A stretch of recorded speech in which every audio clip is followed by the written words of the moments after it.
nga pala si Marlon Kumbate. Taga-Amay Kawayan, Bulacan. Shoutout ko pala sa kumpare ko. Pade, lapit na mag-eat. Joke. Nakatrabaho na tayo pade. Sa mga gusto dyan mag-add ng code, pwede nyo si Sermon. Mabayaw ko. Ayun, nasusunod. Yan, salamat sir, sige po.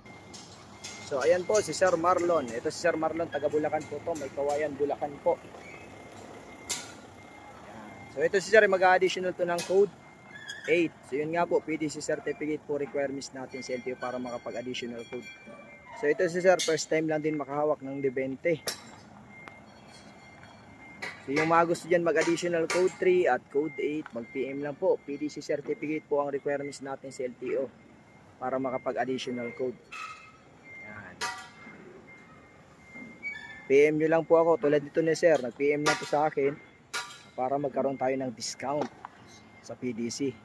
So shoutout nga pala dyan kay Sir Randy Granada. Yun o, shout na si Sir.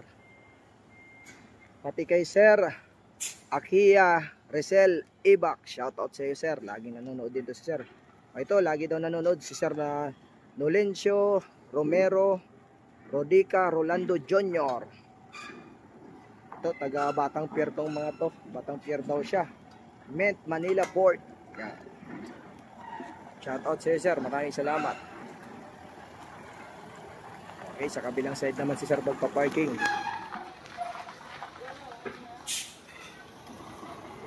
Okay.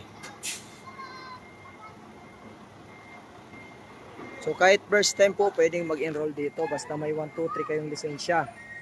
So make sure lang natin ang code natin na code 3 is 6 months na para sa code 8. So doon siya papasok si Sir.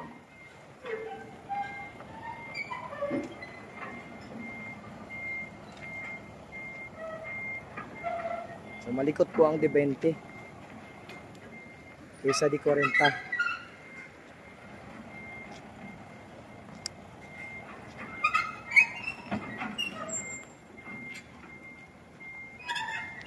Yan, ayos oh.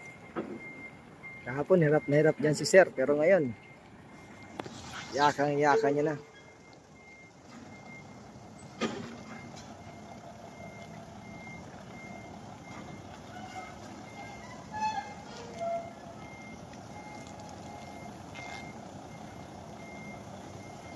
Drop, break, okay na. Yan, ayos. Okay, yan Sir oh. Sige po. So yun po yung mga gusto mag-additional code 3 at code 8 PM lang po. Maraming salamat po. God bless po sa inyo lahat.